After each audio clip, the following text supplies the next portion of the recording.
ছাত্ৰ ছাত্ৰীসকল আজি তোমালোকৰ এই ক্লাছত তোমালোকৰ অনুশীলনী 3.4 অপনয়ন পদ্ধতি অতি সহজ পদ্ধতি শিকাব চেষ্টা কৰিম গতিকে তোমালোকে ভিডিওটো অতি মনোযোগেৰে প্ৰথমৰ পৰা শেষলৈকে চাই গৈ থাকিবা এটা প্ৰথম প্ৰশ্নটোত আছে x + y = 5 আৰু 2x - 3y = 4 এটা আমি এই সমীকৰণযোৰ কেনেকৈ আমি অপনয়ন পদ্ধতিয়ে সমাধান কৰিম আমি সমীকৰণযোৰ লিখি ললো এতিয়া চোৱা তোমালোকে কি কৰিবা অপনয়ন পদ্ধতিত এতিয়া x আছে ইয়াত এটা আছে 2x আছে গতিকে এই প্ৰথমযোৰ আমি মিলাই লবলৈ চেষ্টা কৰিম এটা মিলাই লবলৈ হলে আমি কি কৰিব লাগিব এতিয়া সমীকৰণ 1ক যদি আমি 2 ৰে পূৰণ কৰি দিয়া হয় তেতিয়া হলে 2 লগত x পূৰণ কৰিলে twice x হ'ব প্লাস 2 লগত y পূৰণ কৰিলে twice y হ'ব =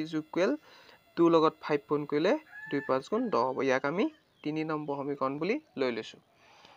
এতিয়া 2 নম্বৰ সমীকৰণক আমি 1 এ পূৰণ কৰি দিলে এটো মিলি গল 2x - 3y = 4 এটো আমি দিলু 4 নম্বৰ সমীকৰণ এতিয়া আমি কি কৰিম চোৱা তোমালোকে এতিয়া 4 নম্বৰ সমীকৰণৰ পৰা 3 নম্বৰটো আমি মাইনাস অৰ্থাৎ বিয়োগ কৰি দিয়া হ'ব এতিয়া চোৱা এতিয়া এই চিনটো একো চিন নাই মতলব কি আছে ইয়াত প্লাস চিন আছে প্লাস চিনটো আমি মাইনাস ধৰি ল'ব লাগিব এই মাইনাসটো আমি প্লাস ধৰি ল'ব লাগিব এই প্লাসটো আমি মাইনাস ধৰি ল'ব লাগিব কাৰণ আমি যেনেকৈ বহুপদত আমি যেটো হৰণ কৰি বিয়োগ কৰিলে আমি কি কৰিব লাগে আমি চিন কিটা আমি হলনি কৰি ল'ব লাগে ঠিক তেনেদৰে ইয়াতো তোমালোকে হলনি কৰি ল'বা এতিয়া এইখিনিটো 0 থাকিব কিটাটো কেনসেল গুচি যাব গতিকে আমি এইখিনি কৰিম প্লাস হল 3 2 5 হ'ব 5y সাইনটো কি আছে প্লাস আছে গতিকে প্লাস হ'ব ইকুৱেল মাইনাসে প্লাসে কি হয় মাইনাস হয় 10 পৰা 4 গলে থাকিব কিমান 6 থাকিব এতিয়া আমি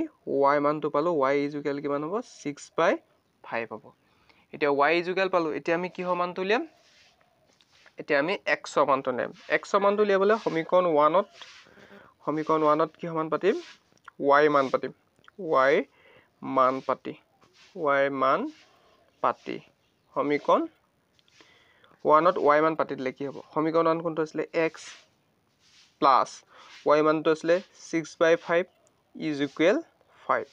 এতিয়া আমি ইয়াক কি কৰিম x = 5 এটো প্লাসত আছে সমান চিহ্ন ইফালে লৈ গলো মাইনাস হৈ যাব এতিয়া x = এটো চোৱা কেনেকা ভগ্নাংক যোগ বিয়োগ কেনেকৈ কৈছো তোমালোকে এটো ইয়াত কি আছে 1 এটা আমি ধৰি ল'ব লাগে ইয়াৰ লগত এটো পূৰণ কৰিলো 5 গুণ 5 হল এইকিটা আমি ক্ৰস মাল্টিপ্লিকেশন কৰিব পাৰো 5 5 গুণ 25 25 মাইনাস 6 গুণ 6 এতিয়া আমি x ৰ ভ্যালুটো পাই যাম এটা তলত 5 হ'ব তো 25 পৰা 6 গলে কিমান হ'ব 19 আমি এটা কি হয় ভ্যালু পালো এতিয়া y আৰু x ৰ ভ্যালু ইয়াত আমি পাই গলো এতিয়া তোমালোকে অপনয়ন পদ্ধতিত কেনেকৈ সমীকৰণবোৰ সমাধান কৰিব লাগে তোমালোকে শিকিছা গতিকে তোমালোকে 2 3 আৰু 4 টো কৰিবলৈ চেষ্টা কৰিবা মই তোমালোকক 5 নম্বৰটো কৰি দিছো যেহেতু এটা ভগ্নাংকত থাকিলে ভগ্নাংকটো গোটা সংখ্যালৈ লৈ গৈ কেনেকৈ ইয়াক সমাধান কৰিব লাগে তাক আজি তোমালোকে শিকিব পাৰিবা এতিয়া মই 5 নম্বৰটো যদি কৰি দিও তেতিয়া হলে তোমালোকে 4 6 7 তোমালোকে নিজে চেষ্টা কৰিব পাৰিবা এতিয়া মই প্ৰশ্নটো লিখি লওঁ এটা চোৱা ইয়াত 3y / 2 minus 5x / 3 = -2 ইয়াত এটো প্ৰথম সমীকৰণটো দিয়া আছে আৰু দ্বিতীয় সমীকৰণটো আছে y/3 + x/3 = 13 ইয়াত 16 দিয়া আছিল যেহেতু ভুলকে দিয়া আছিল তোমালোকে 6 কৰি লবা ইয়াত এতিয়া তোমালোকে চোৱা ইয়াত প্ৰথম লসাগু ইয়াৰ 2 আৰু 3 লসাগু লব পাৰা এইকিটা লসাগুৱে এই আমি ভগ্নাংক কিটা কাটিবলৈ হলে পূৰণ কৰি দিব লাগিব এটা কেনেকৈ কৰো চোৱা তোমালোকে 3y / 2 * 6 minus 5x / 3 * 6 = -2 * 6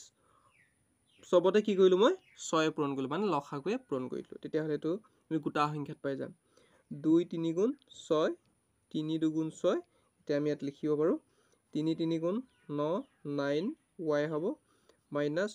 2 5 গুণ 10 10x হ'ব ইজ ইকুৱেল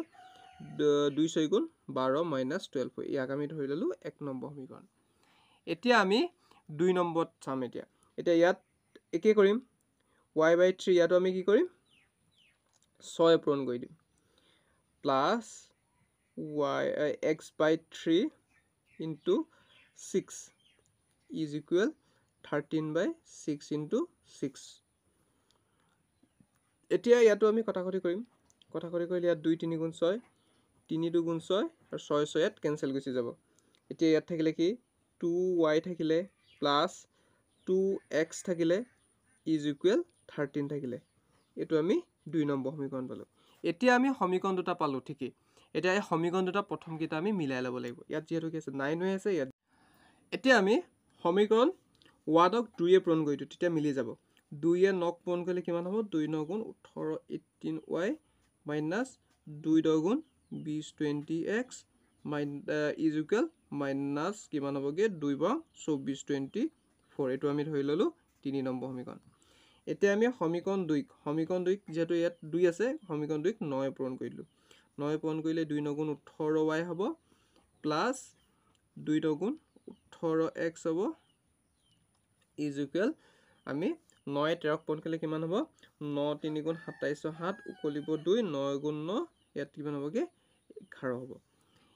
এতিয়া তোমালোকে চোৱা ইয়াত আমি এটো কি নম্বৰ সমীকৰণ দিম এটো 4 নম্বৰ সমীকৰণ দিম এতিয়া আমি এই সমীকৰণ কেইটা এই সমীকৰণ দুটা আমি বিয়োগ কৰি দিম বিয়োগ কৰিলে আমি সমীকৰণ 4 ৰ পৰা সমীকৰণ 3 যদি আমি বিয়োগ কৰি দিও তেতিয়া কিমান পাম এটো যেটো মাইনাস হ'ব এটো প্লাস টু মাইনাস হ'ব চিন কিটা সলনি হয় বুলি কৈছিলো মই তোমালোকক এতিয়া সাইন কিটা তোমালোকে চাবা সদায় সলনি কৰি লবা এতিয়া এটোটো কেনসেল হৈ যাব এতিয়া মাইনাস এ মাইনাস কি হ'ব প্লাস হ'ব প্লাস হলে কিমান হ'ব ইফালে 8 থাকিব ইফালে 2 কে কিমান থাকিব 3 থাকিব এতিয়া 38x থাকিলে is equal এতিয়া মাইনাস এ মাইনাস কি হয় প্লাস হয় গতিকে আমি এতিয়া হাতে 4 কিমান হাতে 4 11 1 উকলিব 1 2 কে 3 উকলাকে 4 ইয়াত থাকিলে কিমান 1 থাকিলে যেহেতু ইয়াত কি আছে ডাঙৰ সংখ্যাৰ লগত কি আছে এটো মাইনাস আছে ইয়াতো ডাঙৰ সংখ্যাৰ লগত কি আছে মাইনাস আছে গতিকে ইয়াত মাইনাস দুইটাতে হ'ব কিন্তু এই মাইনাস ডাল আৰু এই মাইনাস ডাল কি হ'ব কেনসেল গুচি যাব কেনসেল গুচি গলে আমি ইয়াত কি পাম x is equal 141 divided by 38 এটো যেটো কটাকটি না যায় গতিকে আমি এটোকে আমি কি কৰিব লাগিব x সমানটো বুলি ধৰি ল'ব লাগিব এতিয়া আমি কি কৰিম সমীকৰণ 2 ত x সমান পাতিম সমীকৰণ 2 টো লিখি ললো 2y + 2x is equal 13 এতিয়া 2y প্লাস আমি পালো কি 2x ৰ ভ্যালুটো পাতলো কি 141 divided by 38 is equal 13 এতিয়া আমি কি কৰিলো 2 আৰু 38 এ আমি কটাকটি কৰিলে কিমান থাকিব 19 থাকিব আমি লিখি ললো 141 divided by 19 is equal 13 থাকিলে এতিয়া সো তোমালোকে এটো কেনেকৈ কৰিলো এটো একেবাৰে সহজ পদ্ধতি মই কৈ দিলো তোমালোকক চাই লও তোমালোকে